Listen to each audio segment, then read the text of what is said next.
I'm going to be talking to you about the future of modern terrorism and the relationship between right-wing extremism and social media. Preface. I chose to learn about the predicted future trends of modern terrorism and the relationship between right-wing extremism and social media because I'm interested in how world issues are likely to change in the near future, and I wanted to cover right-wing extremism and social media relationship with social media because it seems to be on the rise, and as I've observed myself, it's especially spreading across social media. Therefore, if this spread continues, right-wing extremism will probably be a large factor of the future of terrorism. The sources help me learn more about these topics and to discuss them in this presentation format. The future will hold much instability. The future is going to have a lot of instability due to the repercussions of climate change and interstate conflicts. This will cause political, economic, and social grievances, which will lead to people radicalizing. These effects are going to be uneven among different regions and countries, which will cause migrations of people that will further strain state resources and likely be taken advantage of by perpetrators.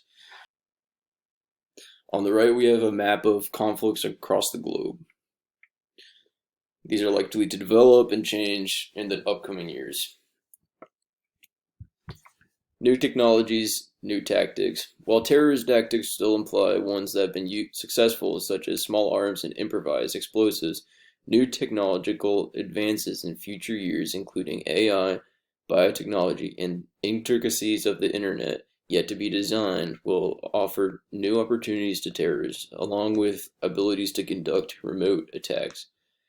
Already being done today with weaponized commercial drones. You can find tons of videos of this stuff being executed by groups in insurgencies and the Taliban groups today. And collaborate remotely, such as terrorist training camps and virtual reality, which will come probably with the metaverse. Geopolitics will hinder international counterterrorism efforts. Power dynamics among nations will continue to shift, rising power in China and other major powers.